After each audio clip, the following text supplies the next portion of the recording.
Vamos a comenzar. Bienvenidos, como decía, a este primer encuentro de inteligencia artificial. Lo vamos a dividir en dos bloques. Primero vamos a contar una serie de presentaciones relacionadas con casos de uso con la plataforma ArcGIS y después tendremos un debate de expertos con distintos ponentes. En primer lugar, bueno, el título de la presentación: ¿Sueñan los mapas con ovejas eléctricas? ¿A quién le suena esto? Que levante la mano a quien le suene. ¿Vale? Esto es nivel friki 1. ¿Vale? O sea, nivel friki 1 os podéis venir un poquito más adelante. Efectivamente, esto es de Blade Runner y ese futuro, ¿vale?, con inteligencia artificial y replicantes. Si pensáis que esto es de friki, tendríais que ver lo que está ocurriendo esta semana. ¿Vale? Esta semana, lo que decía, voy a ir un poquito rápido. Lo que os decía, en esta semana las dos noticias. La máquina ya aprende sola, el conocimiento humano es prescindible. Y la segunda es la importancia que están teniendo estos perfiles de inteligencia artificial con el nombramiento en Emiratos del primer ministro en inteligencia artificial para el país. Y es que, además de ser una de las profesiones más sexys, inteligencia artificial es de las mejor pagadas también. El primer congreso sobre Chief Artificial Intelligence Officers se celebrará en San Francisco el 28 de noviembre. Ayer, leyendo el New York Times, leía que el sueldo de estos especialistas en Nueva York está entre 300.000 y 500.000 dólares. Dan ganas de dejar de hacer presentaciones y ponerte otra vez con el libro a empaparte. ¿De qué estamos hablando exactamente con la parte de inteligencia artificial? ¿Qué tipo de problemas son los que vamos a resolver con estas tecnologías? Obviamente problemas difíciles. O sea, aquellos problemas, tenemos dos opciones para resolver este tipo de problemas, ¿no? Aquellos problemas para los que no disponemos de forma clara, precisa, completa e inequívoca de todo el conocimiento necesario para su solución. Entonces, si no tenemos toda esa información, en este dominio es donde aplica inteligencia artificial. La otra opción es preguntarle a mi mujer, que también lo sabe todo, ¿vale? Pero esta es de las... Si tenéis la información clara, precisa, completa e inequívoca, no hace falta que vayáis a estas técnicas de inteligencia artificial, podéis utilizar el Excel. Lo que está ocurriendo es que esta inteligencia artificial tiene una doble naturaleza, una naturaleza de ciencia y una naturaleza de ingeniería. La ciencia, la neurociencia, la biología, va aprendiendo y vamos descubriendo cómo funciona mejor la inteligencia humana, y eso se va reflejando en la parte de ingeniería. Lo vamos intentando emular de alguna manera con técnicas con tecnología. Entonces, ¿qué es lo que está ocurriendo ahora? Lo que está ocurriendo es que en esta parte, en la parte de tecnología, hay una serie de avances, cloud computing, deep learning, machine learning, que están haciendo que podamos hacer mejor las tareas cognitivas del lado izquierdo. ¿Qué vinculación tiene o qué enlace tiene esto con la parte espacial? Bueno, pues todo este conocimiento, todos estos procesos cognitivos, independientemente de la experiencia, de que estemos pagando transporte, drones, realidad virtual, todo ocurre en algún lugar. Y ahí es donde entra el valor de la componente espacial. Los proyectos de geointeligencia espacial tienen estas cuatro fases. Una primera fase donde vamos a importar todos los datos y donde tenemos distintos repositorios que vamos a poder combinar para enriquecer los modelos. Una fase de construcción de ese modelo, la fase de entrenamiento de los algoritmos y la comparación de los distintos modelos y, por último, una fase de despliegue y toma de decisiones. Como os decía, el ciclo de vida de un proyecto de geointeligencia artificial recorre todas estas fases. Una fase de exploración de datos. ¿Qué imágenes tengo de ese lugar? ¿Qué datos tengo de ese lugar?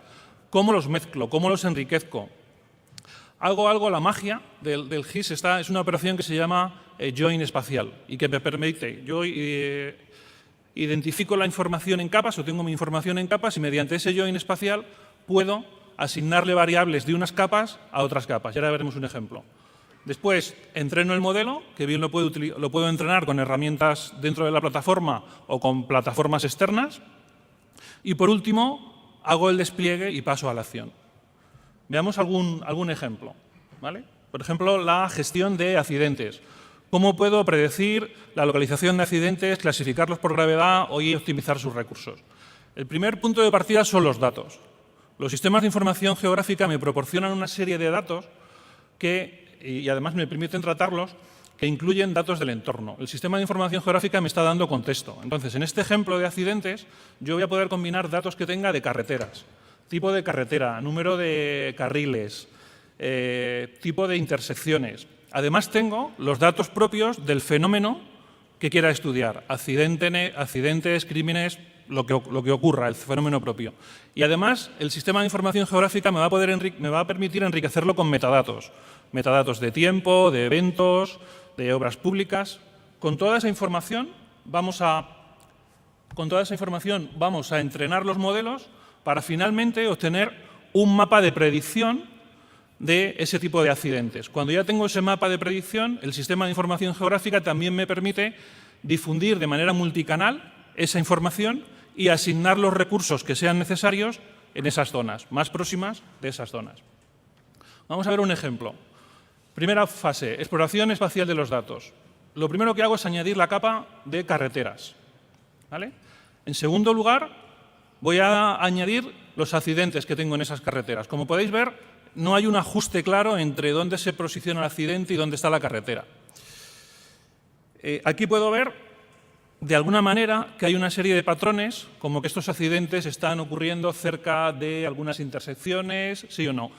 Ya puedo empezar a meter variables adicionales al modelo, como por ejemplo la distancia al cruce del accidente. Esas variables luego pueden ser relevantes o no, pero yo con este sistema ya puedo ir enriqueciendo el modelo para tomar mejores decisiones. Puedo realizar antes en esta fase de exploración algunos análisis de tipo hotspot para ver dónde hay concentraciones. Puedo combinarlo con cubos espaciotemporales que ya me dan una primera visualización de dónde están ocurriendo los temas importantes. Y, por último, puedo analizarlo con herramientas espaciales. Cuando ya tengo estos datos, puedo geoenriquecerlos. Por ejemplo, lo que voy a hacer ahora es estos puntos, que son los accidentes, les voy a asociar cuál es el tramo de vía o el tipo de vía que le corresponde. En tercer lugar, el análisis espacial de entidades. A ese accidente lo voy a enriquecer con tipo de carretera, número de carriles, anchura de los viales, si llueve o no llueve, con todos los datos que puedo manejar con la plataforma. Límites de velocidad, obras. A partir de aquí, corro el modelo, ¿vale? Corro este modelo con Machine Learning para identificar qué variables son aquellas que son más susceptibles de discriminar mejor el tipo de accidente que voy a realizar. Comparo los distintos modelos, hago varias simulaciones y, por último, soy capaz de servir esto como una aplicación para optimizar los recursos. Por ejemplo, las ambulancias. Si tengo un mapa de predicción de accidentes, voy a situar los recursos, las ambulancias, en aquellas zonas con una mayor probabilidad de accidente. Este patrón se repite en distintos sectores, ¿vale? Si estuviéramos hablando, por ejemplo, de hechos delictivos, donde quiera predecir la localización, la gravedad y optimizar los recursos, el patrón es el mismo. Yo tengo una serie de históricos de hechos delictivos, tengo datos demográficos, tengo historia de criminalidad, tengo datos del terreno, tengo la localización, tengo eventos, tengo. O sea, es decir, aquí está la potencia de la plataforma, poder acceder a muchos datos que, combinados con mis propios datos internos, me permiten crear un modelo mejor. Utilizando estos modelos predictivos, genero los mapas de probabilidad y optimizo los recursos. Esto es ya una realidad. Os voy a poner un ejemplo. Esto es la policía de Vancouver, Machine Learning con este tipo de histórico de criminalidad. Además, con bastante información pública. Todo este website que estáis viendo es público. Bueno, pues en los 4 meses que llevan probándolo, estas técnicas de Machine Learning, su modelo es preciso en un 80% de las veces, y en aquellas zonas en las que están comparando este modelo, aplicar el modelo o no aplicarlo, han reducido la criminalidad en un 27%. Impresionante, ¿verdad? Y esto es con información, lo que os decía, con hechos delictivos. La misma tecnología o los mismos casos de ejemplo los vamos a ver en las Smart Cities. ¿Cómo puedo mejorar la movilidad? ¿Cómo puedo hacer una planificación urbana más inteligente? ¿Cómo puedo luchar contra el fuego? Uno de los principales clientes que nosotros tenemos, o usuarios de la plataforma, son los bomberos, tanto en las ciudades como en las regiones. ¿Cómo puedo combinar todos esos datos para, de alguna manera, servir mejor a la ciudadanía? y el esquema siempre es igual. Tengo una colección de datos heterogéneos de diferentes fuentes que, procesados e integrados, me permiten tener o realizar un análisis predictivo más completo. Un caso especial son los casos de Deep Learning con imágenes. La plataforma también me permite trabajar con todo tipo de imágenes que pueden venir de drones, de satélites, de cualquier tipo de fuente. Los modelos de Deep Learning, por citar algunos casos de uso, lo que me van a permitir es principalmente medir o contar cosas que están sucediendo en el terreno. Me van a permitir buscar cosas que son similares a algo. O me van a permitir también generación de contenidos que previamente no tenía y que al mezclar imágenes de satélite con otro tipo de dato puedo generar ese contenido. Veamos un ejemplo. Un ejemplo de medir contar. Por ejemplo, cuantificar las reservas de petróleo observando las sombras de los depósitos. Si yo puedo medir la sombra de los depósitos, puedo saber la cantidad de combustible que hay en ellos por la tapa, por la sombra de la tapa, y a partir de ahí puedo extrapolar para poder conocer cuál es la estimación de volumen de reservas de una determinada zona, un país o lo que sea. Entonces, aquí, este patrón medir, contar, aplicarlo a cualquier cosa que se mueva o cambie. Puedo contar camiones, puedo contar gente, puedo contar coches que hay en un supermercado, en un centro comercial. Puedo hacer y contar lo que quiera. Y gracias a que tengo esas arquitecturas de cloud computing que me permiten hacer un procesamiento paralelo masivo, puedo abordar este tipo de problemas. Otros ejemplos de medir, contar, pues detección de edificios, todo lo que tiene que ver con detección de fraude. Estos son casos más utilizados, ¿no? La detección de piscinas, la detección de pozos ilegales, todo lo que se mueve o cambia. Y por último, la generación de contenidos. A partir de imágenes y de modelos vectoriales podemos entrenar las redes y podemos entrenar los modelos de Deep Learning para generar distintas cartografías, ¿vale? Yo puedo predecir qué zonas son edificios en sitios donde no tengo esa cartografía, o por el movimiento y los datos del GPS puedo detectar que aquí hay una rotonda. Compartir con vosotros un ejemplo del grupo de informática del Departamento de Matemáticas y Computación de la Universidad de La Rioja para la detección de elementos cartográficos, donde lo que están haciendo es el mismo Deep Learning que están aplicando a imágenes biomédicas, ¿vale? Ese mismo tipo de algoritmo lo están aplicando para reconocer elementos cartográficos. Algunos ejemplos más de integración. No sé si conocéis la plataforma Dataiku. Dataiku es una plataforma colaborativa especial para científicos de datos y lo que ha hecho ha sido integrar la tecnología de R para enriquecer esos modelos.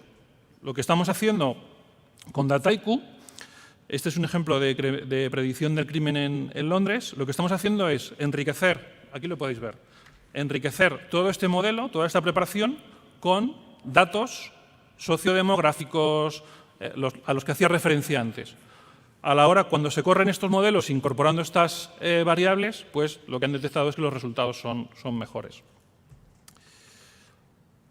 Inteligencia artificial para la Tierra, AI4Earth, es una iniciativa conjunta entre Microsoft y R que está aplicada para ver cómo podemos hacer las cosas mejor en los dominios de agricultura, agua, biodiversidad, clima.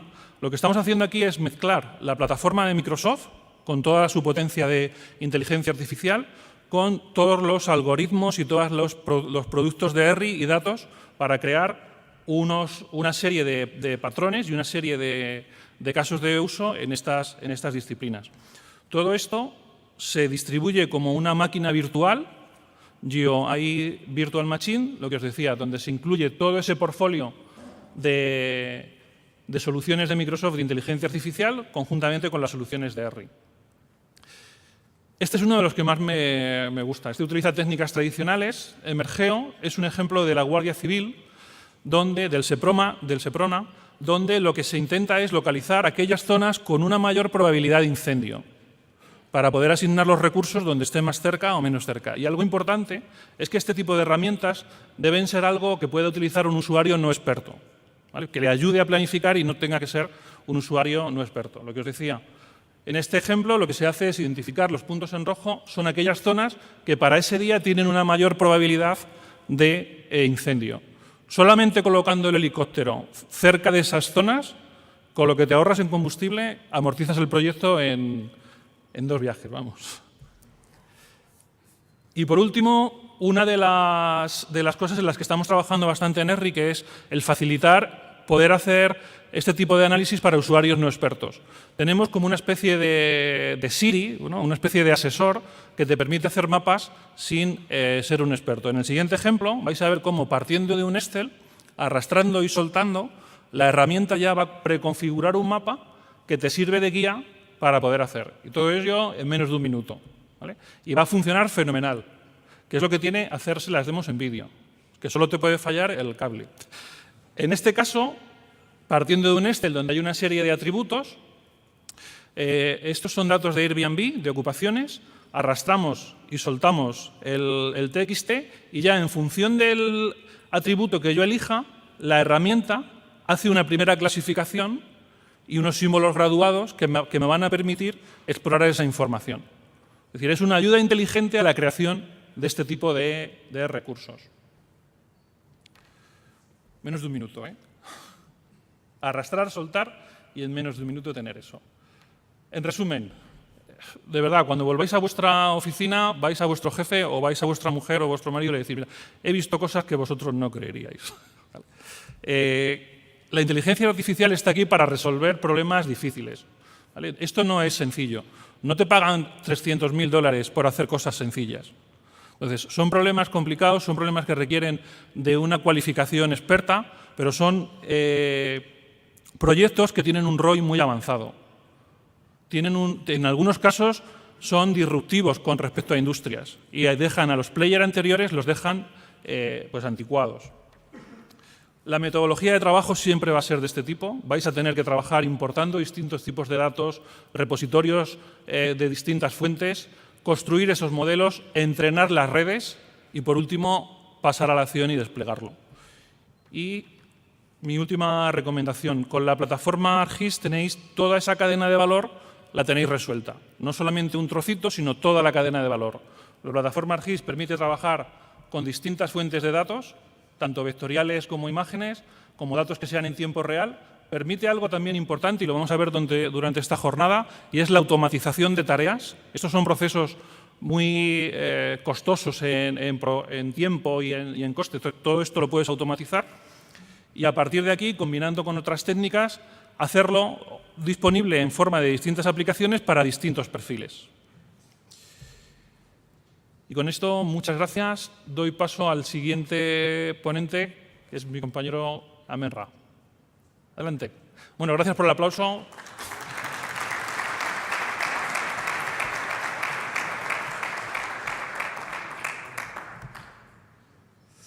Y vamos a ver. Adelante. Buenos dias. That's about all you're going to hear from me in Spanish. I'm from New York City, born and raised in Brooklyn, New York. I took Spanish all my life, but unfortunately in school. But unfortunately, I can tell you it's better to hear my English today than to hear my Spanish. Thank you for having me. I want to talk to you very briefly about a use case, which reminds me, let me pull out my phone so I make sure I don't go over 10 minutes, about a use case in New York City. So currently I'm the head of urban analytics for Esri. Before joining Esri, I was the chief analytics officer for the city of New York and ran the mayor's office for data and analytics. And essentially what I did was led a team of about 8 or 9 data scientists, and we did machine learning and artificial intelligence to solve city problems. So what I'm going to do for the next 10 minutes is share with you one of the projects that we took on. In 2015, New York City was hit with Legionnaire's bacteria. And these numbers are not correct. It ultimately wound up being 12 New Yorkers died and 128 were infected with Legionnaire's bacteria, with Legionnaire's disease. And what we found in inspection and quarantine of the area was that the bacteria was being spread by cooling towers. Does anyone in here know what a cooling tower is? a few nodding heads. Let me say that's more than the number of people in New York City who knew what a cooling tower was. So we found that it was the cooling towers that were spreading the bacteria, but no one knew what cooling towers were. But even worse, no one knew where cooling towers were in New York City. And so the mayor, as he often does when there are challenges, called my office and said, I need you to find every single cooling tower in New York City. Now, there is a specific problem with that. One is we found out that cooling towers are essentially big air conditioners that sit on top of buildings. Does anybody here know how many buildings there are in New York City? It's over 1 million. And so we had to figure out of the 1 million buildings in New York City, which buildings had cooling towers on top of them, right?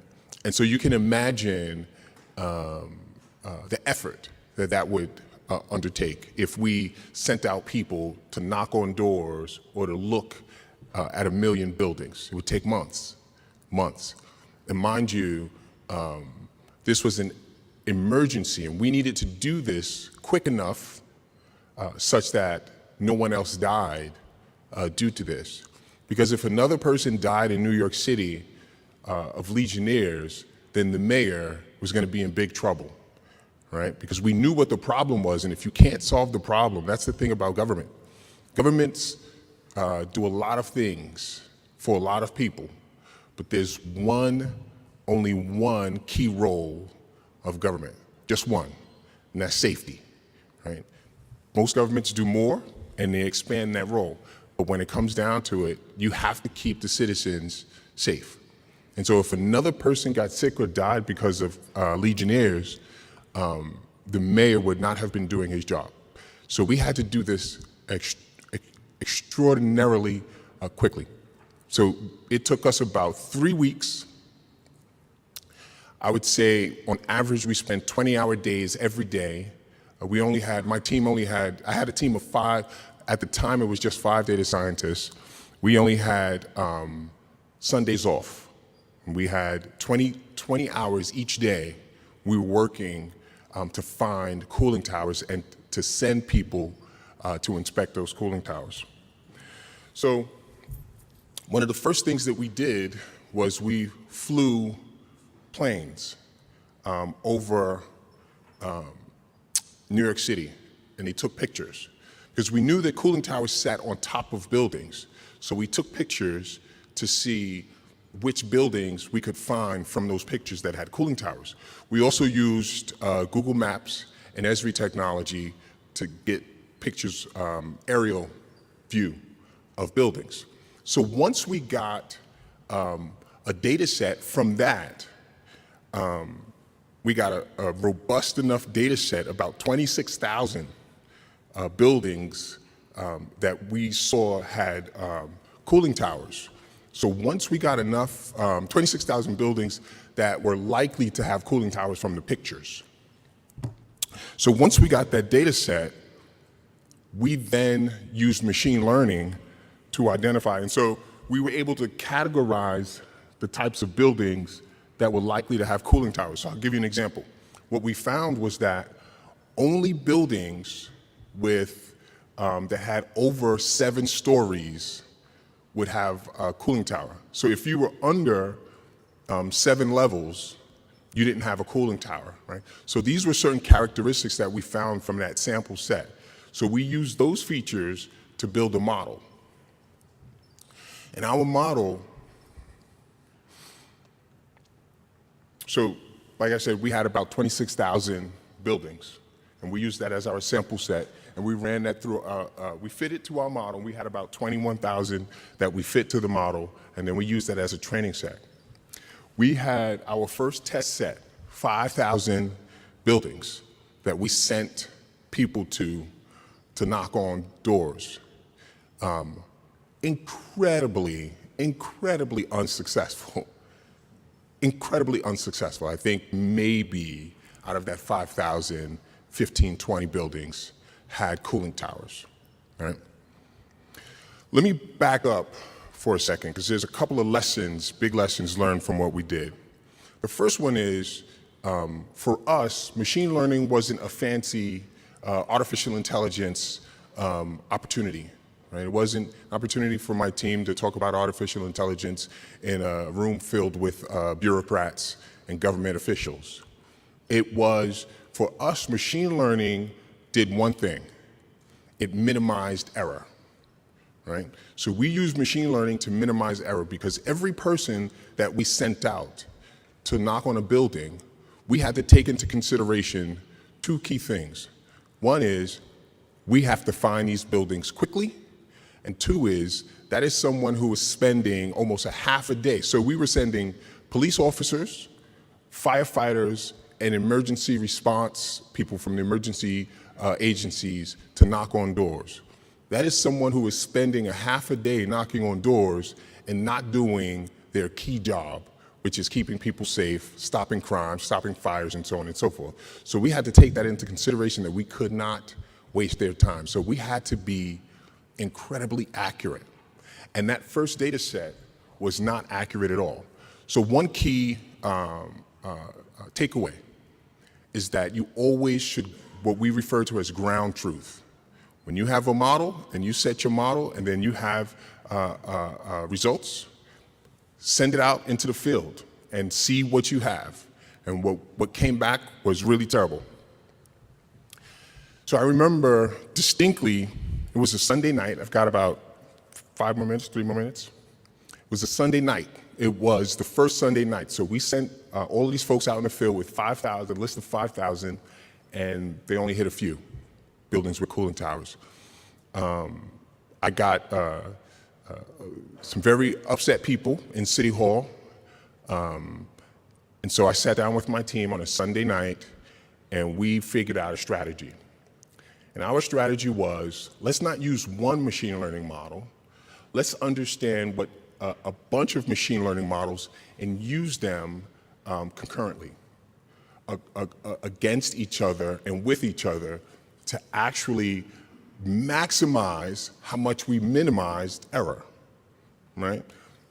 Because we minimized error in that first set, but not enough to not waste people time and to find the cooling towers in a short amount of time. We could have used that model, but it wouldn't have done the trick for us. So what we did was, we ultimately went with 5 machine learning models.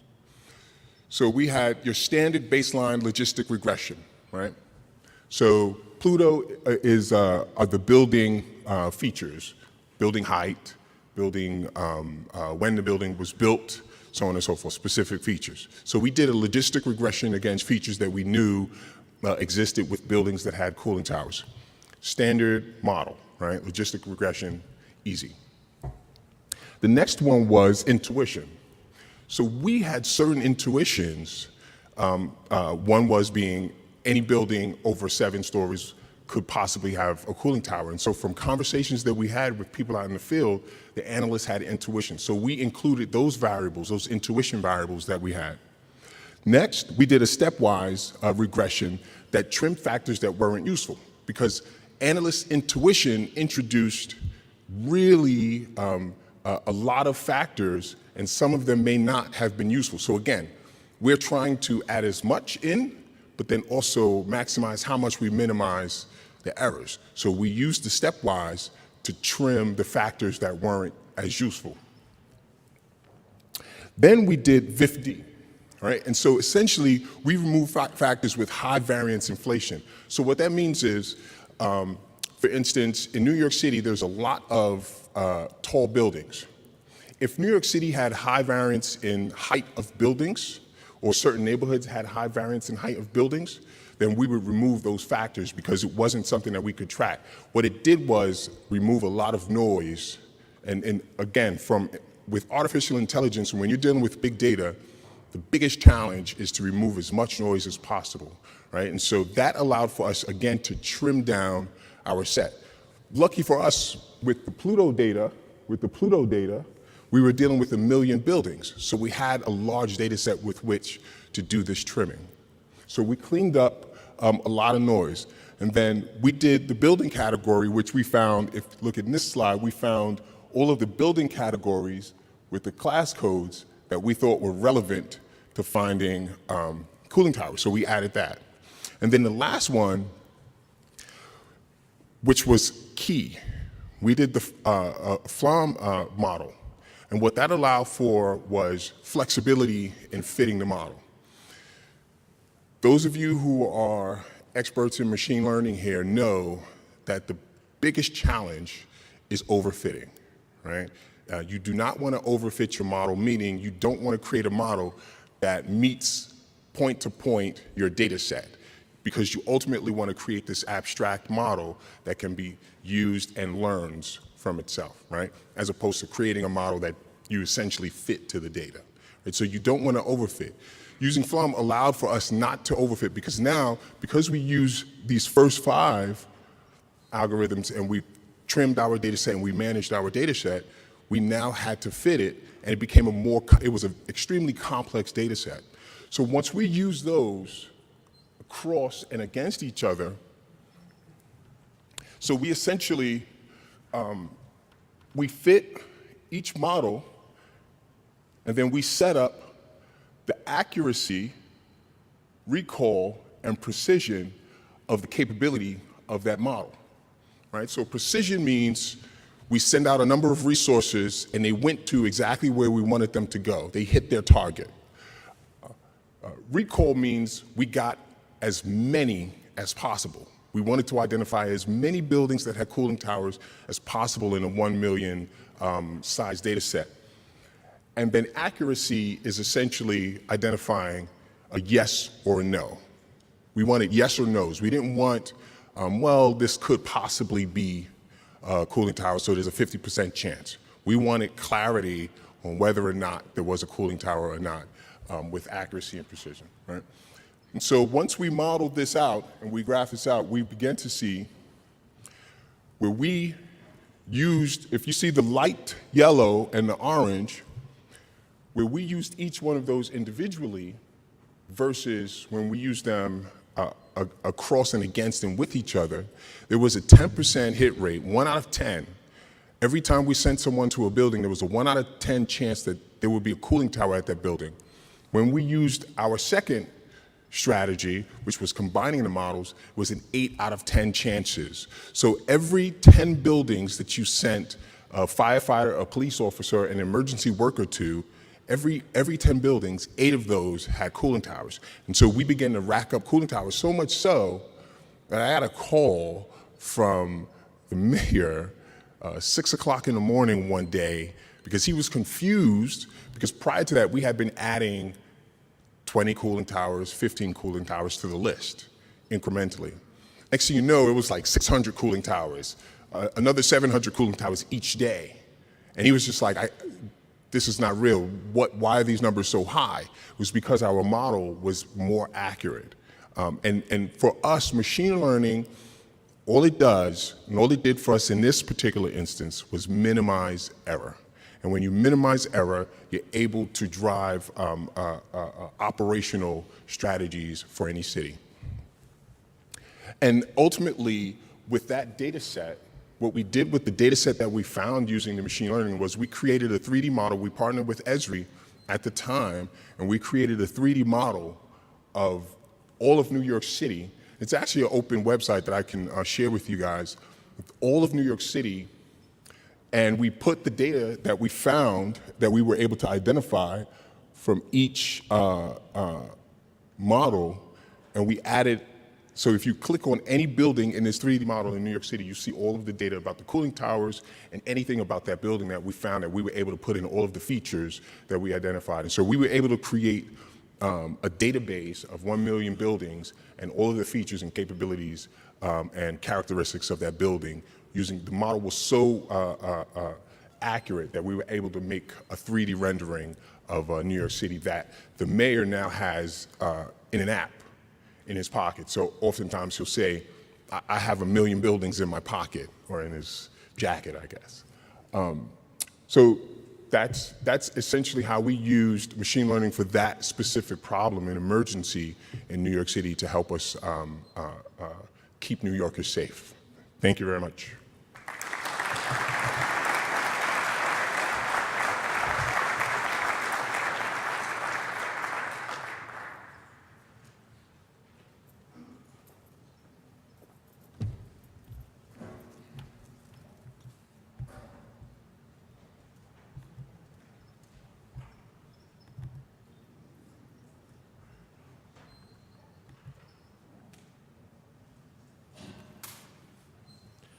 Bueno, buenos días. Muchas gracias, Henry, por darnos la oportunidad de presentar unos proyectos que hemos estado realizando con Big Data.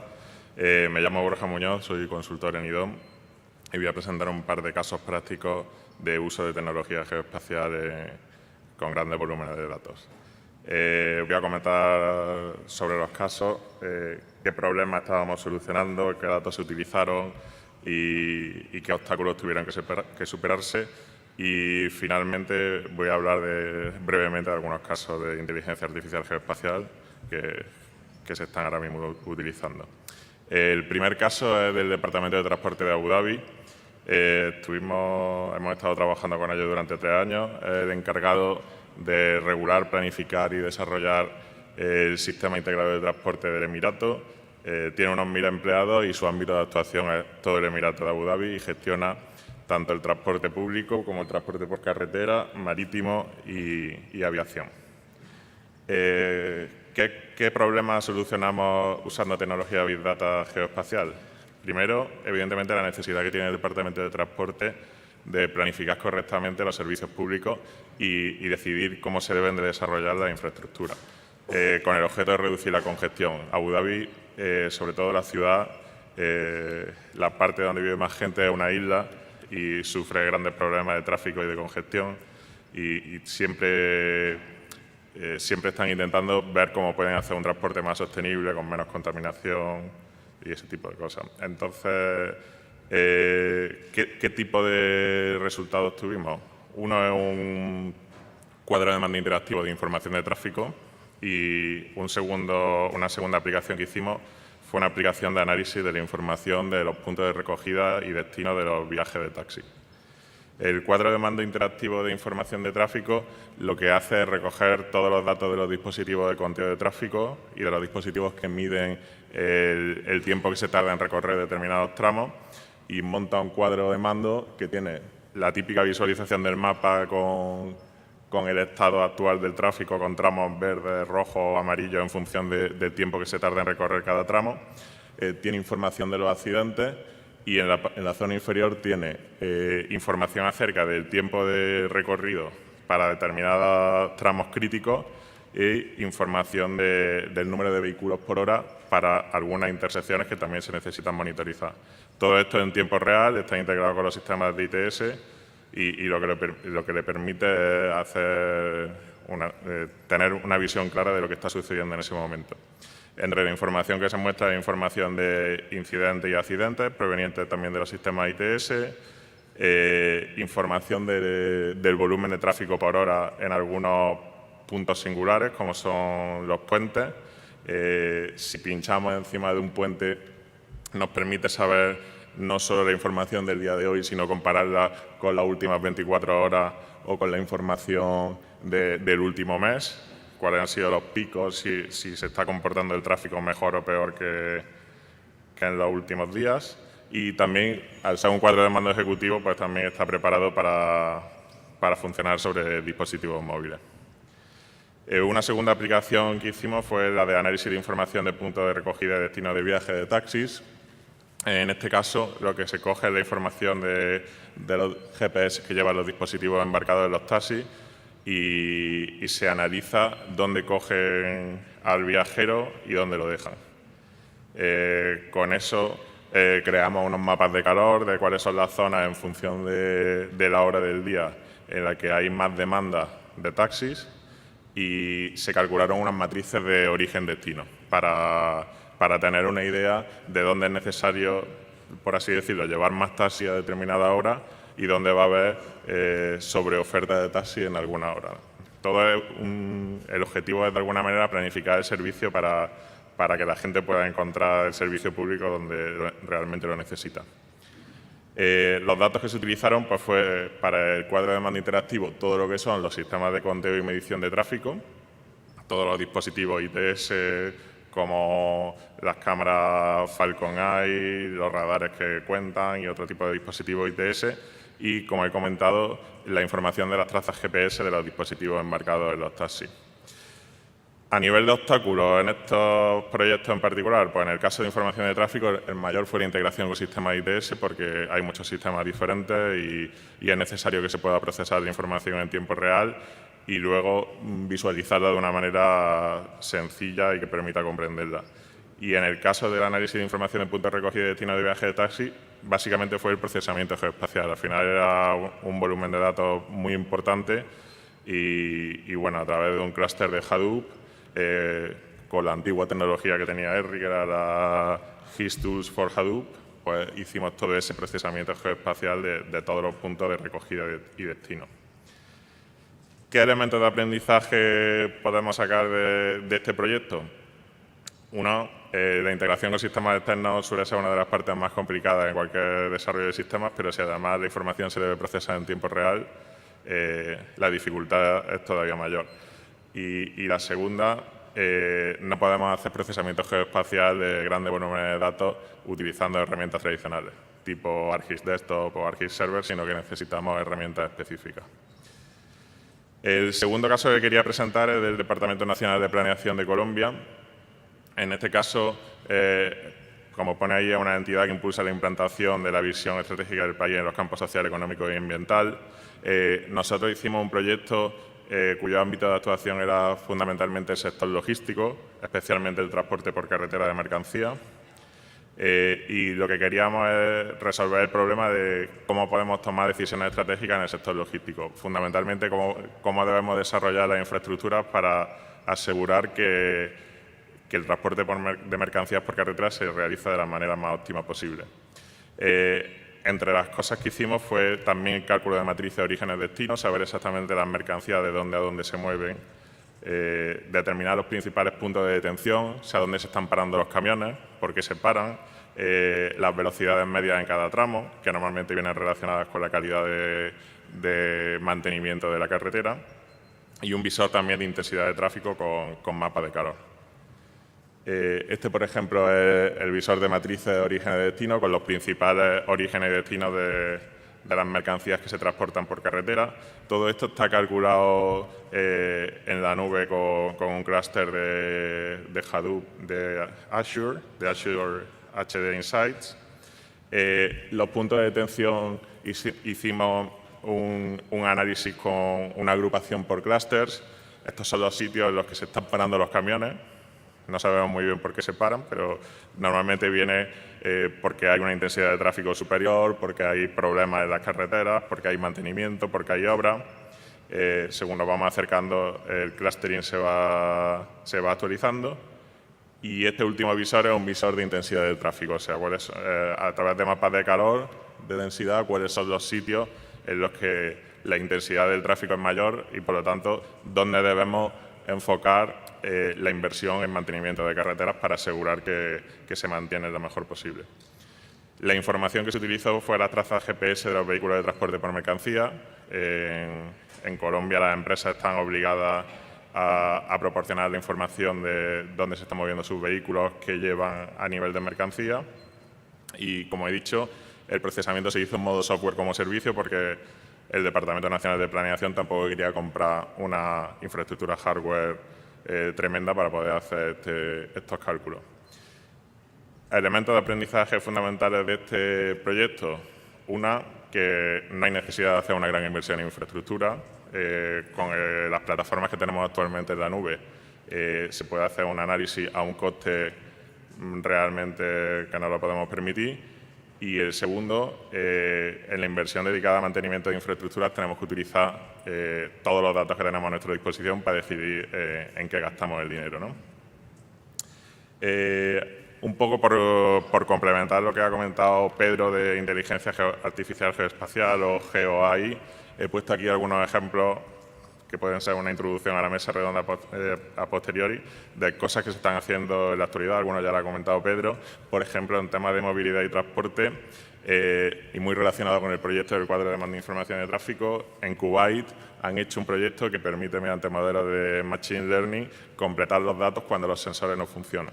O sea, cuando tienen sensores que se han apagado y demás, ellos quieren seguir sacando un mapa de tráfico en tiempo real y para ello lo que hacen es un modelo que es capaz de estimar el tráfico que hay cuando el sensor no funciona.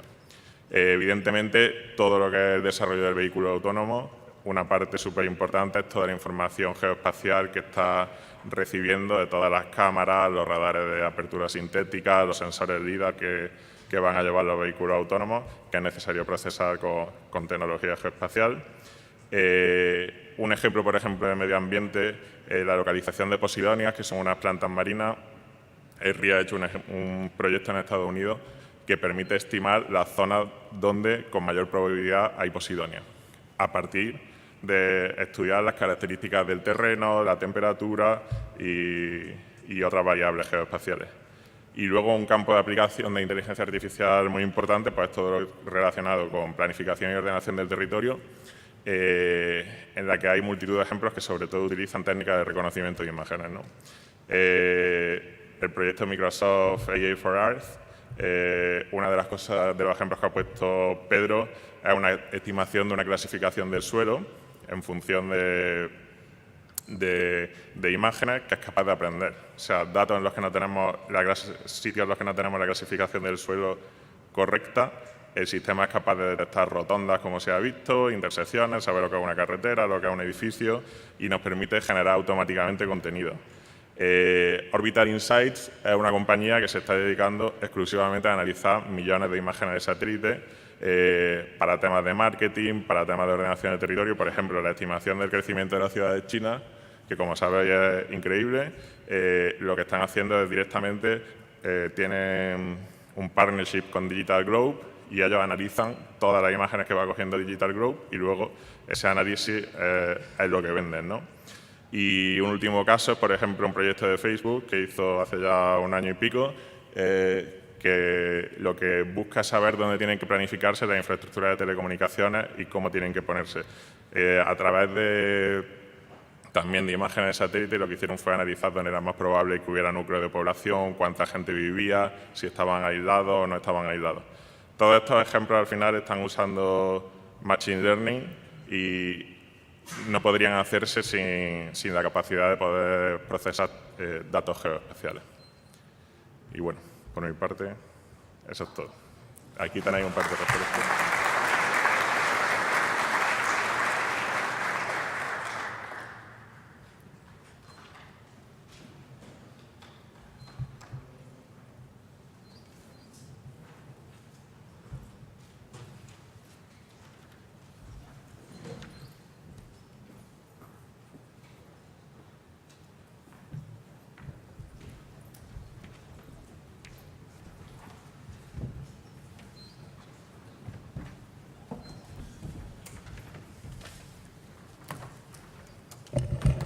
Que compartir.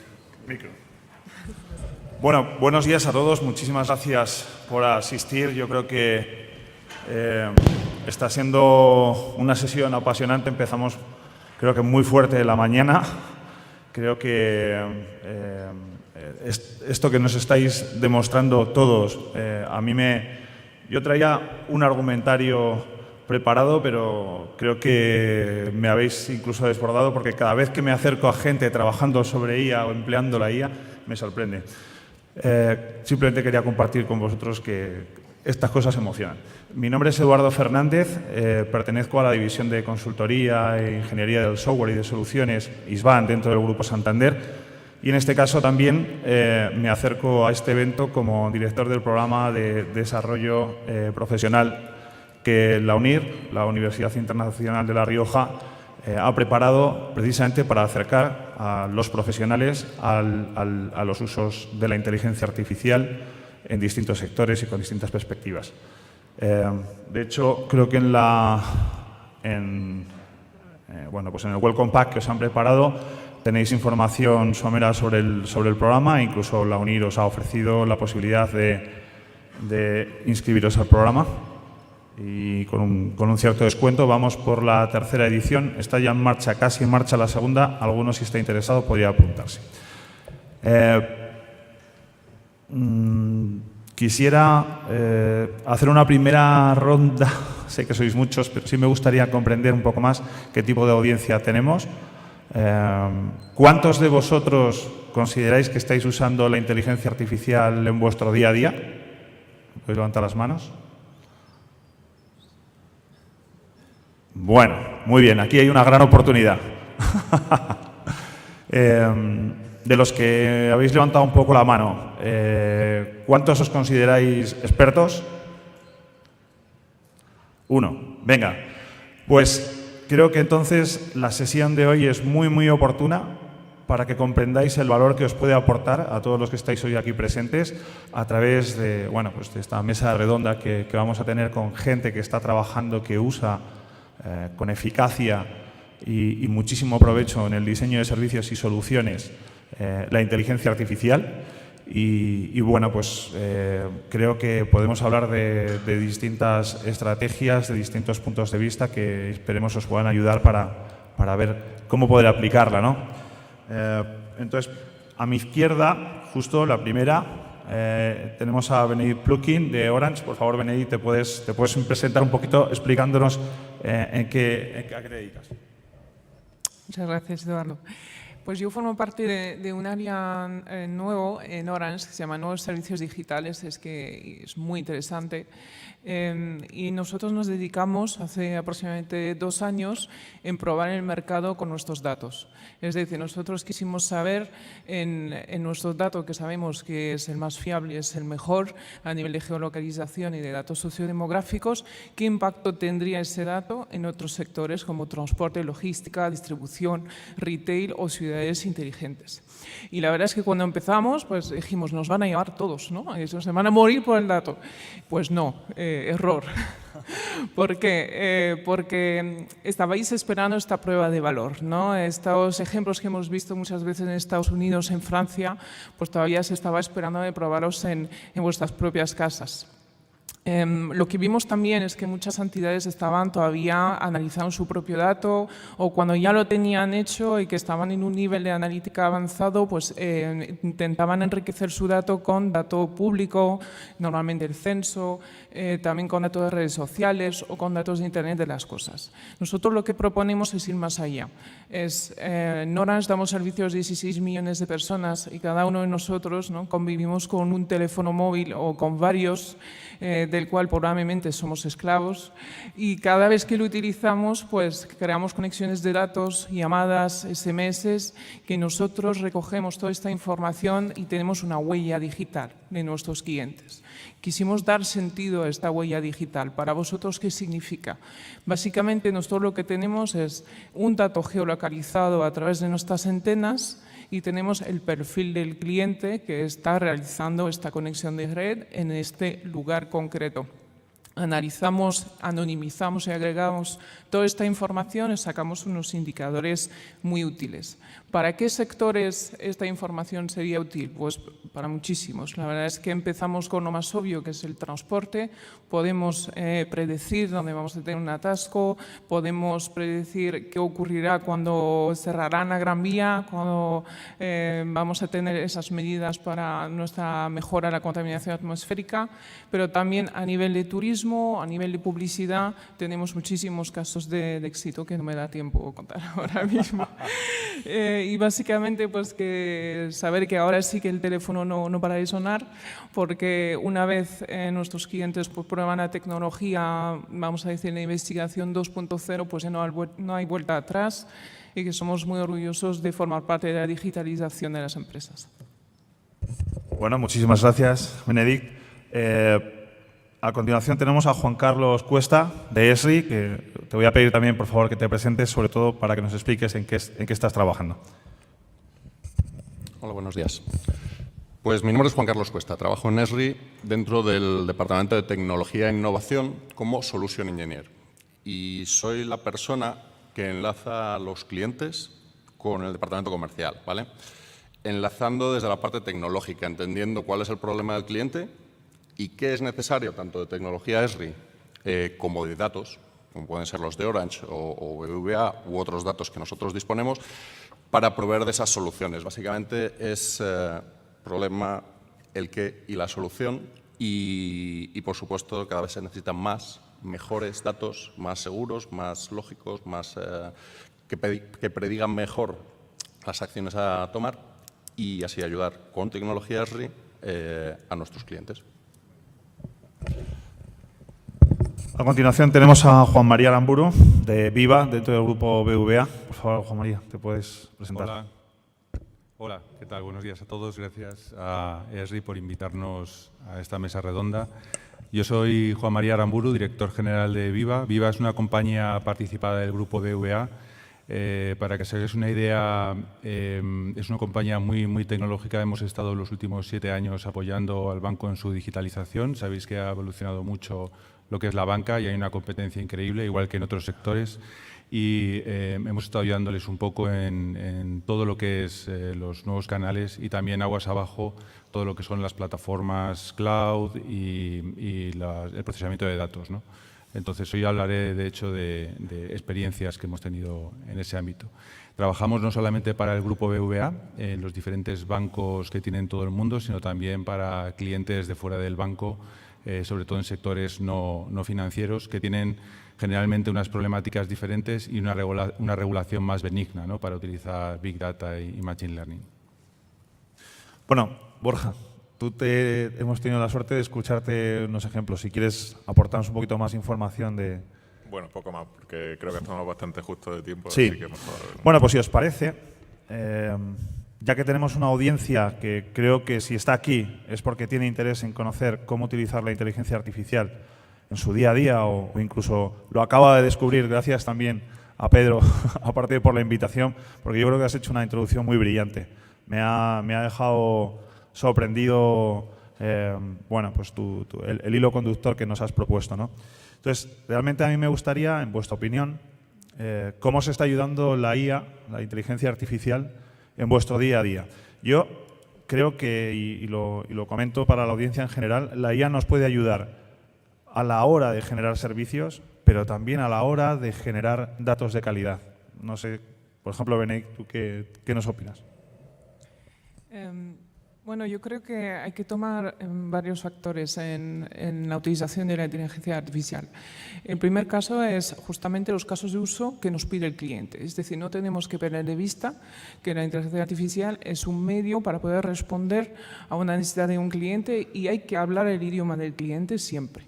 Por lo tanto, empezamos normalmente con casos de uso bastante sencillos que quizás piden analítica avanzada y Big Data y luego cuando ya nos van a pedir proyectos en tiempo real o geolocalización en tiempo real es donde vamos a necesitar este desarrollo de inteligencia artificial.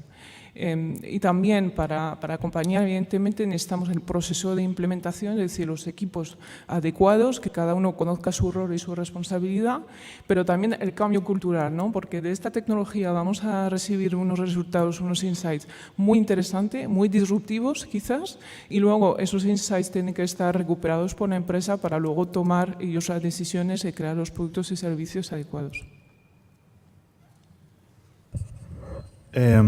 Juan Carlos, ¿qué 3 factores consideras tú importantes para poder incorporar la inteligencia artificial dentro de vuestro ámbito de acción? Bueno, yo estoy saliendo a muchos clientes, ¿vale? Estoy hablando con mucha de esta gente que está sentada delante de nosotros y lo que me estoy encontrando es algo que comentaba antes con Benedict. Hay 2 velocidades. Hay empresas que van por una autopista de la inteligencia artificial, del Big Data, de querer e invertir en esos mecanismos, y hay la velocidad de las empresas que todavía confían en la experiencia del señor que está a punto de jubilarse y que va a ir adelante y que él lo resuelve todo y que con una pregunta lo hacemos. Es muy complejo impulsar el IA si no hay una creencia, y yo creo que esa creencia, creer en esto, tiene que surgir desde la cabeza de la compañía. O sea, los C-level tienen que empezar a empujar para poder llevarlo a toda la organización. hay que aprovecharse, porque antes hablaba, Amen Ra estaba comentando la intuición de los analistas, y yo creo que esa gente que está a punto de jubilarse tiene no solamente la intuición, sino la experiencia. Hay que aprovecharse de la gente que tiene la experiencia y juntarlo con los emergentes, con estos matemáticos maravillosos que solo creen en los datos y los otros solo creen en la experiencia. Hay que dejar que hablen y que juntos saquen unos modelos mejores. Y tener lo que comentaba hace un momento Benedict, unos objetivos muy claros. Empezar aunque sea con algo pequeño, pero que sea claro para poder ir dando pasos. Si no se dan pasos iniciales, nunca empiezas. Si todo son pruebas, nunca llegas a un objetivo real. Juan Carlos, si te he entendido bien, yo creo que coincido también. Debería de haber una visibilidad a nivel de alta dirección de la compañía, del valor que nos puede aportar. Eso debería ayudar tanto a CIO, CTO, incluso al CISO, ¿no?, al responsable de la seguridad, a comprender qué tipo de perfiles necesita. Lo primero, para mejorar la actividad de su propia empresa, y lo segundo, para propiciar el desarrollo o el uso de la inteligencia artificial para generar esos nuevos productos y servicios que nos estaba comentando Benedict. Yo creo que, Juan, vosotros que sois una unidad especialista precisamente en data, big data y el uso, la sensación que hay en el mercado es de falta de expertise en el campo, ¿no? ¿Cómo consideras que es un factor clave para el desarrollo de la inteligencia? Aquí tenemos muchísima gente experta en el mundo de los datos y en el manejo de los datos. ¿Qué faltaría para que esa gente pudiera jugar con esto? O sea, yo creo que efectivamente hay una carencia de conocimiento en el mercado laboral tremendo. Ahora las universidades han ido siempre por detrás de las necesidades de las empresas, han ido ligeramente por detrás en cuanto a la formación. Yo creo que tienen que reaccionar, tienen que unirse de alguna manera a compañías que están adelantándose o directamente respondiendo a la demanda de los clientes actuales en cuanto a tecnología, y formar a los chicos que salen de las universidades en este tipo de cosas de una manera seria, que no sea meramente divulgativa con alguna asignatura anecdótica, ¿no? Entonces, yo creo que por un lado las universidades deben hacer eso, y por otro lado nuestra idea es que la tecnología cada vez más está acelerándose y dirigiendo de alguna manera, empujando las capacidades que tiene la gente de hacer cosas. Si habéis visto los últimos lanzamientos de Apple con el iPhone X y tal, hay algunas cosas que no sabemos para qué van a servir, los chips de Machine Learning que tienen dentro, etcétera, pero vendrán esas cosas, ¿no? Esos casos de uso irán viniendo. Hoy en día, desde mi punto de vista, la tecnología está empujando mucho esto, pero siempre va a ser necesario unir a los tecnólogos, a aquellas personas que estamos más en el día a día de cómo avanza la tecnología, con los científicos de datos que de alguna manera estén preparados para trabajar de forma conjunta con ellos. Y siempre habrá, obviamente, como estamos viviendo nosotros y seguramente todos vosotros, una carencia de gente en el mercado sabiendo este tipo de cosas. Sí. Borja, no sé si nos quieres aportar un poco más de visión sobre esto. Aparte de IDON, es una compañía fundamentalmente de ingeniería, ¿no?, que es una empresa clásica, por así decirlo. Y internamente sí nos hemos dado cuenta de que es fundamental empezar a utilizar todas estas técnicas de Machine Learning para todos los proyectos que hacemos, ¿no? Estamos colaborando, por ejemplo, con Orange, con Kineo, en todo lo que es estudio de movilidad, matrices de origen y destino en función de los datos de geolocalización de los teléfonos. Estamos usando, por ejemplo, todo lo que es planificación territorial de las ciudades a través de reconocimiento de imágenes en un proyecto del BID de ciudades emergentes y sostenibles, ¿no?, ciudades que están creciendo muchísimo. Cómo podemos estimar ese crecimiento, cómo se debe planificar la infraestructura de la ciudad. Y por poner otro ejemplo también, estamos trabajando mucho en el tema de seguimiento de obras, cómo a través de la visión artificial se puede tener un conocimiento exacto de los vertederos, de la localización de la obra. Al final lo que quiero de alguna manera resaltar es que incluso todas las empresas, por muy clásico que sean el trabajo, por muy metódico que el método de ingeniería es muy metódico, la inteligencia artificial puede ayudar a hacer las cosas de otra manera y competir mejor. Yo creo que la realidad es que las empresas han sido más conscientes de la necesidad de profesionalizar el uso y el manejo de los datos. Bueno, esta conferencia podría darnos clases magistrales a todos sobre la importancia del científico de datos, que hoy en día se llama así, ¿no? La persona encargada de gestionar y conseguir una gran calidad para lo que hemos visto anteriormente. Sin calidad en los datos, las decisiones y los insights que conseguimos no son los correctos. Si os he entendido, ante esta falta de formación fuera, proponemos autoaprendizaje, por tanto, proponemos a estos científicos de datos dotarles del espacio. Lo primero, lo había comentado Juan Carlos, empezar por pequeñas estrategias, probar cosas nuevas, ¿no? En I+D internamente para acercarnos a ese conocimiento y adicionalmente propiciar la autoformación, es decir, la contaminación, generar semilla internamente en la empresa.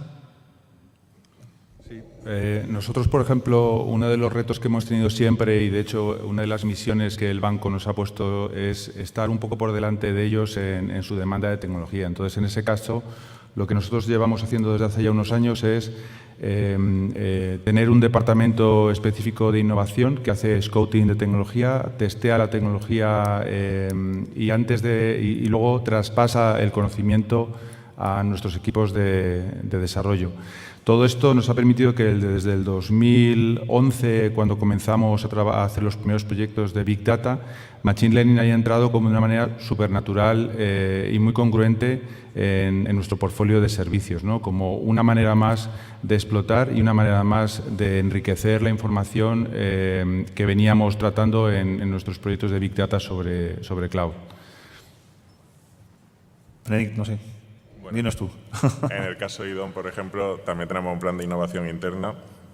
El principal foco de innovación es la aplicación de la tecnología de Big Data y Machine Learning, y lo que estamos haciendo es juntar a gente con conocimiento del negocio, de infraestructura de transporte, de planificación territorial, de telecomunicaciones, de movilidad, y nos estamos dando cuenta que básicamente lo que nos falta es la parte de científico de datos. Porque en una ingeniería no era el perfil que teníamos perfiles especialistas en tecnología, teníamos perfiles especialistas en el negocio, y esa parte yo creo que era fundamental, pero es realmente difícil encontrarlo, o por lo menos lo que nos estamos viendo. Desde el punto de Orange, yo creo que aquí, lo hemos comentado con Juan Carlos, hay también una figura muy importante que nosotros llamamos el traductor. Es decir, un poco lo que nosotros hacemos es decir, entender lo que nos comenta el cliente, qué es lo que quiere el cliente, de forma muy sencilla de traducir esto en unos requisitos técnicos para nuestros magos del dato, ¿no? Que son los científicos. Y de vuelta, una vez ya tenemos el resultado, poder explicarlo al cliente. Y yo creo que esta figura, este puente o este nuevo canal de comunicación también es clave para la realización de los proyectos Big Data e inteligencia artificial. Juan Carlos, entonces, habíamos comentado cambio cultural, que lo había introducido también Benedict, perdona. Hemos hablado de estrategias top-down, hemos hablado de empezar a experimentar, hemos hablado también de ciertas estrategias bottom-up, es decir, gente que empieza a trabajar, se autorregula y va proponiendo nuevos modelos de servicio. Y hemos hablado ya por fin, y yo creo que es clave también, el acompañamiento de expertos en el campo de acción. Científicos de datos, trabajando ellos mismos, deduciendo las cosas, proponiendo, pueden encontrar algo que no les encaja, pero el valor está en el cliente o en la unidad de negocio que identifica que ahí detrás hay algo valioso. Entonces, quedaros con estas cuatro vértices, ¿vale? Me ha parecido muy interesante, nosotros también lo utilizamos ahí internamente, la figura del traductor. Nosotros la llamamos proxy. Es alguien que acompaña al científico de datos y que se acerca al problema, no intentando buscar la aplicación de la inteligencia artificial, sino comprendiendo si puede ayudar a gestionar el problema. Y luego, en ese proceso de entrenamiento, en ese proceso de testeo y de calibración y de empezar los primeros casos de uso, es fundamental para acelerar el proceso de corrección y para asegurar que el resultado es el deseable. Juan Carlos, algo que nos olvidemos, aparte de estos 4 grandes ejes. Bueno, yo lo que me estoy encontrando es que intentar introducir cualquier novedad en cualquier empresa, ahora mismo van todas muy ajustadas y les cuesta. Entonces, además de las grandes organizaciones que tienen sus propios grupos, creo que va a surgir un ecosistema de pequeñas empresas que harán pequeños análisis a los cuales hay que dar también una oportunidad para ir cubriendo esos nichos, ¿no? Que puedan colaborar con las grandes en momentos dados en proyectos puntuales, pero que ayuden a nuestros clientes, porque ya solamente introducir una nueva herramienta o un nuevo concepto, hay gente que no tiene la capacidad. Entonces, hay que abrir ese nicho a nuevas compañías que no tienen por qué ser grandes monstruos, sino pequeñas compañías que cubran pues esos objetivos claros, ¿vale? De sus tamaños específicos. A mí, en ese aspecto, justo, y gracias por recordárnoslo, Juan Carlos, una de las estrategias que incluso pues vemos y proponemos dentro incluso del curso de UNIR es justo eso, dejarse acompañar. Cuando no tenemos ese conocimiento, hay una pléyade increíble de startups, de pequeñas empresas que nos pueden ayudar a empezar a mezclar nuestra visión, nuestros servicios, nuestros productos, nuestras dificultades, nuestras necesidades con alguien que nos aporta esa chispa de magia. En ese caso, el proxy somos nosotros. En ese caso, el agente de cambio y de interpretación y que abre juego somos nosotros. La economía colaborativa también hace mucho bien a este campo. Es una manera también de gestionar los recursos limitados, ¿de acuerdo? Y yo quería introduciros también, para mí, otro sexto pilar, que ha sido la democratización de la tecnología. Algunas personas que me conocen me oyen hablar de esto muy frecuentemente. Hablamos de que hoy en día, y gracias a la tecnología, incluso a las APIs, ¿no? Que alguien lo ha mencionado en su ponencia, es facilísimo usar tecnología de otros, mezclarnos con esa tecnología. ¿Estáis utilizando esta visión en vuestros proyectos? Benedict, por ejemplo. No diría que es sencillo, pero lo que nos importa es que parezca sencillo cuando llega al cliente final a quien nos ha preguntado. Yo creo que para que esto realmente valga, a ver si estás de acuerdo conmigo, es que la fuente de datos al final sea la más veraz, la más apropiada posible. Para que la inteligencia artificial funcione y se ponga a trabajar, la fuente de datos es esencial. Entonces, lo que nosotros hemos podido observar es que muchas veces las entidades han querido avanzar en este tejido del Big Data, pero realmente hasta hoy y hasta la revolución de la digitalización no se ha podido realmente dar todo el poder a la inteligencia artificial. Y es ahora, con todas estas cantidades de datos que estamos manejando, que realmente vamos a ver el valor de esta tecnología. Juan, tenéis una estrategia de partners, tenéis una estrategia de ecosistema, de semilleros. ¿Estáis confiando más en soluciones de terceros aparte del desarrollo propio? Sí, o sea, dentro del grupo sí que se está apostando por la innovación abierta y el semillero. Obviamente, hay, como comentabais antes, un ecosistema enorme de startups financieras y técnicas empujando, ¿no?, a grandes bancos.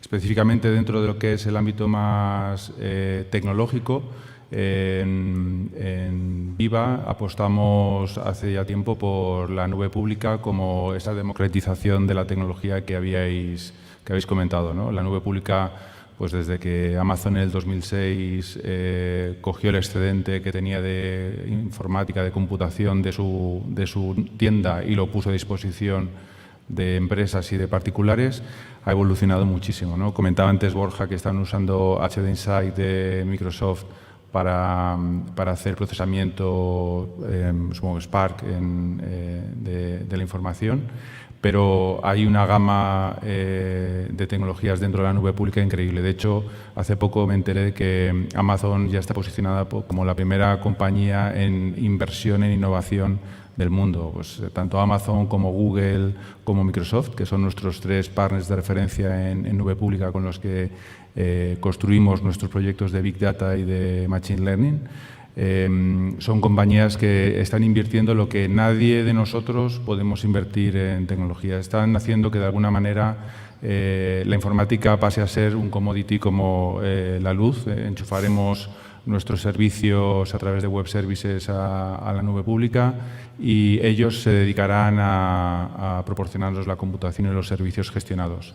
Nosotros, como Viva o como este tipo también de compañías que pese a ser parte de un grupo grande, intentamos actuar como una startup, una empresa de desarrollo de software, estaremos ahí un poco para que cuando durante un año salgan 1000 nuevos servicios o 1000 nuevas funcionalidades en las nubes públicas, sepamos implantarlas y productivizarlas desde el día 1, ¿no? Y ese es un poco el valor que queremos aportar, ya que aunque se está democratizando mucho la tecnología, el ritmo es tan rápido de evolución tecnológica. Antes estaba viendo ahí en la presentación inicial, estaba viendo Mahout, ¿no?, que era un framework por allá por el 2012-13 de inteligencia artificial basada en Hadoop. Nadie usa Hadoop ahora mismo, ¿no? Ha evolucionado hacia Spark y hacia Beam y hacia muchas otras tecnologías. Realmente aquellos que vean Mahout, se metan y tal y empiecen a trabajar con ello, no van a tener la eficiencia en costes y no van a tener la capacidad analítica que van a tener aquellos que estén en la punta de la ola tecnológica. Por eso es tan importante, aunque esté democratizado y esté disponible y con una tarjeta de crédito puedas comprarlo, hay que estar realmente pendiente de lo que estas compañías están sacando. Borja, ¿algo más que añadir en este campo? Incidí un poco más en lo mismo. Normalmente En cuanto a partnership, ¿no? Y en cuanto Sí. a las posibilidades que nos dan los servicios en cloud, tanto para el almacenaje de los datos como la computación distribuida.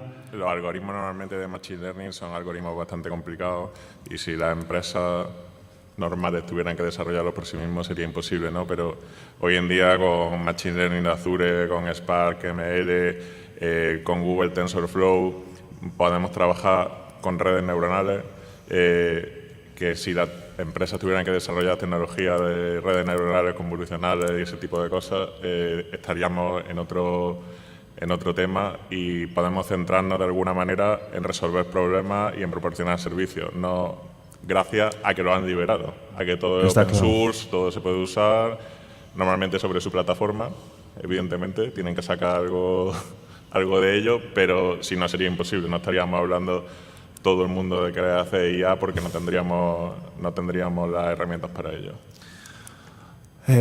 Quedaos también entonces con esta visión. Ahora mismo, como es verdad, lo he comentado algunas veces con algún otro compañero, este tipo de soluciones en la nube no hacen magia, es decir, porque hay que ponerle inteligencia. Hay que ponerle inteligencia sobre la inteligencia artificial. Pero sí es cierto que para todos aquellos que hoy probablemente salgáis por la puerta y penséis, ¿por qué no?, tenéis todos los grandes competidores de servicios cloud están aprovechando como su propia potencia, ¿no?, de gestión, de computación y de almacenamiento de datos, tanto como su potencia en algoritmia para atraernos hacia el consumo de sus servicios de cloud y el consumo gratis de este tipo de servicios. Con lo cual, digamos que esto nos mata las excusas. Esto es lo que decíamos de la democratización del uso de la inteligencia artificial. Los interfaces de uso son más sencillos. Yo creo que ahí tenemos una oportunidad. Yo quería, ya que estamos en un evento de información geoespacial, de este campo que yo creo que permite, a mí lo que me dices o lo que me sugiere es que nos permite humanizar los datos, ¿no? ¿Cómo maridan vuestros datos o los datos de los expertos en este campo con la inteligencia artificial? ¿Cómo se juntan? Es decir, se juntan, ya hemos visto, nos habéis aportado algún ejemplo para descubrir cómo la inteligencia artificial os ayuda a crear nuevas capas, nuevos elementos geoespaciales, pero ¿cómo estáis consiguiendo maridarlo en vuestros casos para generar servicios, soluciones y si estáis empleando la inteligencia artificial? Benedict, no sé, tú misma. Pues nosotros, más bien en el gran equipo que tenemos de Big Data para casos internos, por supuesto usamos nuestros datos para mejorar la experiencia cliente, pues aquí contamos con un gran equipo todavía humano. Pero también hacemos competición contra el ordenador, ¿no? Les ponemos en competencia y de momento nuestro equipo sigue siendo mejor que la inteligencia artificial. Entonces es algo que no perdemos de vista, es algo que estamos investigando también con otros servicios innovadores, ¿no? Como el blockchain, como Internet de las cosas, como chatbots, pero que sabemos que en algún momento pues, recurriremos a esta inteligencia más a menudo. Juan Carlos, en vuestro caso, maridaje, inteligencia artificial, datos geoespaciales, ¿cómo se ayudan? Bueno, yo creo que me han hecho el trabajo Pedro y Borja con los ejemplos anteriores. Mi labor como Solution Engineer es ir a un mercado donde el GIS no es tradicional, ¿vale? Es el mercado de la banca, de los seguros, del retail, del real estate, donde es un complemento. Las compañías con las que yo estoy trabajando ahora están buscando tomar mejores decisiones, tanto para reorganizar su red comercial, abrir o cerrar locales, y ahí están aplicando cada vez mejores modelos.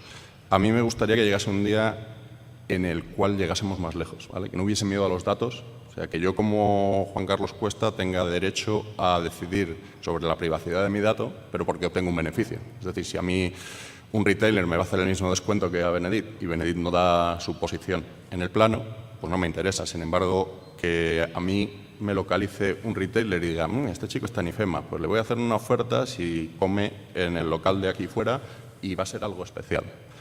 Creo que va a dar valor. Entonces, el poder ofrecer servicios innovadores a futuro, ¿no? Ofertas personalizadas, que los aseguradores me hagan un pay as you drive. Lo digo porque yo conduzco muy seguro, ¿vale? Entonces me gustaría que me bajasen el precio del seguro, que obtengamos los usuarios beneficio de esa información, a mí me parece clave. Y ahí es donde estoy empujando a las compañías a que den esos pasos extra. Juan, no sé, yo creo que, como os decía anteriormente, para mí la geolocalización, la información geoespacial humaniza, ayuda a comprender los datos. Yo creo que es algo, el espacio físico es algo inherente a la capacidad de orientación intelectual humana. ¿Cómo estáis utilizando esa información? ¿Cómo la estáis mezclando con vuestros productos y servicios novedosos? Nosotros, cuando hemos tenido que enfrentarnos a información de geoposicionamiento, lo hemos trasladado siempre a una característica más de la información de la que sacar insight, ¿no? El problema de la información geolocalizada es que, como habéis visto antes, la cantidad de información que se genera es increíble, ¿no? Realmente, ahora el desafío que tenemos, y lo comentaban antes acerca de la precisión de la identificación de dónde están las torres de refrigeración, es la precisión. Y la precisión, cuando la cardinalidad de los datos, de los problemas es tremenda, es muy complicada desde un punto de vista de ser efectivos en coste. Hay algoritmos fantásticos que existen desde hace muchos años, pero que no han sido efectivos en coste hasta ahora. Ahora, con los costes que tenemos utilizando nube pública, somos capaces de entrenar modelos y de explotar modelos, arrancando gran cantidad de máquinas en paralelo en un momento dado, de una manera además automática y parándolas cuando no son necesarias. Eso implica unos ahorros de coste increíbles cuando las cardinalidades de los problemas son tremendas, ¿no? Y son además problemas con los que ya nos estamos encontrando, ¿no? Estamos últimamente trabajando en motores de recomendación que tienen la cardinalidad de filas de usuarios respecto a productos. Estamos hablando de trillones, ¿no?, de datos, ¿no? Eso, las tecnologías como Spark ya no nos dan para hacerlo. Tenemos que, de alguna manera, innovar utilizando tecnología como GPUs, TensorFlow, etcétera, para sacar adelante problemas con cardinalidad tan tremenda, ¿no?, en trillones de posibilidades. Así que yo creo que al final es una complejidad más desde un punto de vista de cardinalidad en los problemas, pero es un dato tan enriquecedor que hay que tenerlo en cuenta. Borja, siento darte 30 segundos. Vamos un poco justitos ya de tiempo, pero bueno, algunos si quiere huir ya que huya, si no que nos dé 5 minutos que le robaremos de su café por si podemos aportar alguna cosa final. El problema que tenemos es lo que decía Juan. Hay una cantidad de datos, por ejemplo, de imágenes satélite, de sensores que están recogiendo de los vehículos autónomos.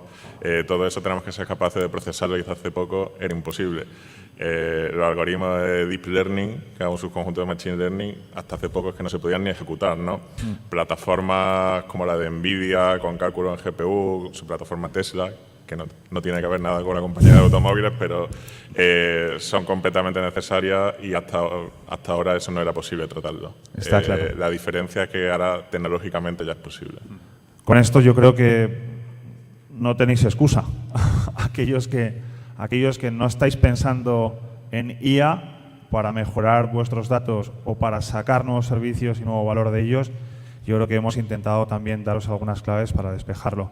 No estaba previsto y a mí me gusta sorprender un poco. ¿Alguien quiere hacer alguna pregunta dentro del auditorio? ¿Alguien que le apetezca preguntar algo ahora? Bueno, pues muchísimas gracias a todos, muchísimas gracias a Pedro por su amable invitación. Estamos a vuestra disposición ahora en el café, cualquiera de nosotros, para, bueno, pues si alguno no ha querido hacerlo en público, lo puede hacer en privado alguna pregunta. Yo estaré, y yo creo que todos, encantados de responderoslas. Muchísimas gracias a todos. Que tengáis...